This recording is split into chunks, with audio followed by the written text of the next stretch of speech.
Hello students, welcome back to the class. Continuing with the asexual reproduction, we are going to discuss today about regeneration and fragmentation. The first topic for today will be the fragmentation. When we talk about the fragmentation, the word itself says that the organism breaks into some fragments, some pieces are formed, and these fragments they develop into a mature organism, or you can say a new organism. Fragmentation is mostly seen in Spirogyra.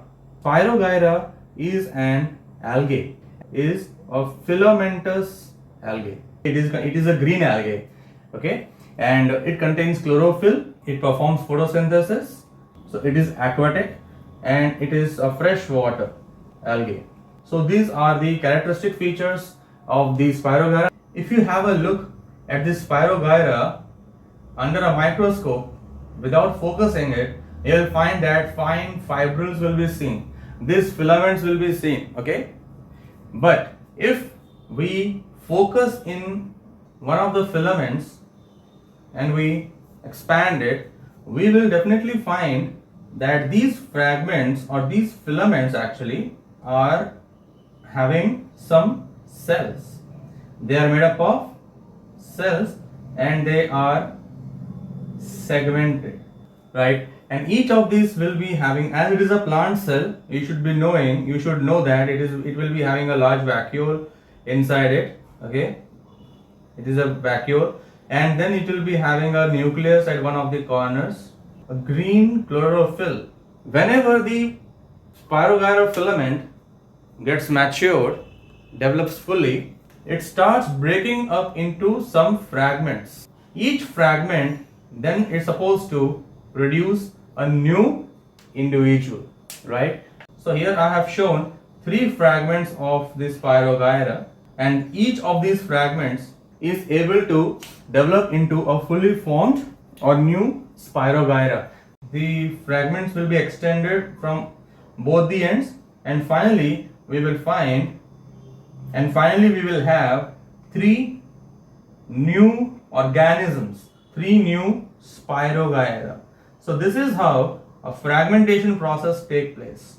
Each fragment is capable of giving rise to a new organism, and it is mostly observed in the filamentous algae like Spirogyra. So this was about your fragmentation process seen in the Spirogyra. Next we will study about regeneration.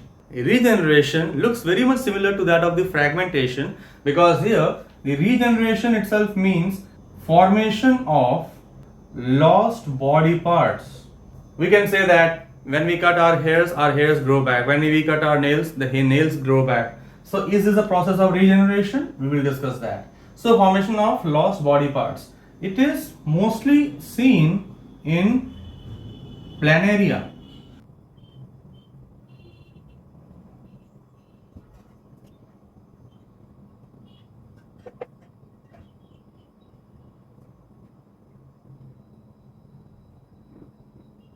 So planaria is a flatworm. If planaria is cut into many parts, here I have shown 3 parts, and each part is capable of giving rise to the lost body part. This is the body which was cut, and it is capable of giving rise to the lost body part. So this body part will develop, and it will eventually form a new organism, complete organism.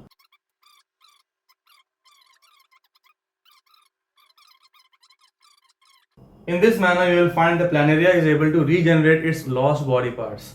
So it looks very similar to that of the fragmentation, where the cut pieces they develop into a new organism.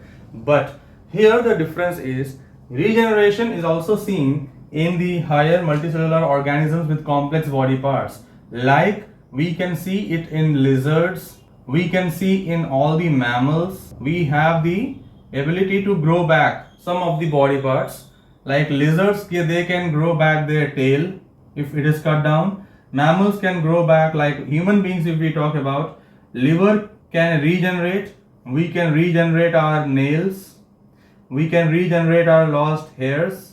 So like that, we find that the regeneration can be taking place in other complicated or well-developed organisms. Even we can see in the starfish, it can regenerate its lost arms. So fragmentation and regeneration are quite different.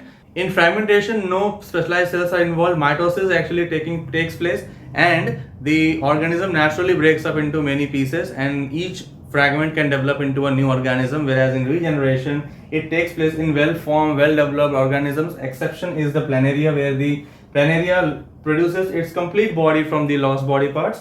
Apart from that, you will find the lizards, mammals, and starfish. They can develop their lost body parts, and only specialized cells are involved in the process of regeneration. Not the complete body will be involved in the process of regeneration. So students, this is the differences between the fragmentation and regeneration. I hope that you have understood the content, and if you have done so please like the channel and subscribe to the channel, because in the next video I will be talking about the sexual reproduction in the plants. We will discuss the plant reproduction in a detailed manner. Okay, so please share the channel, and thank you for watching this video till this point.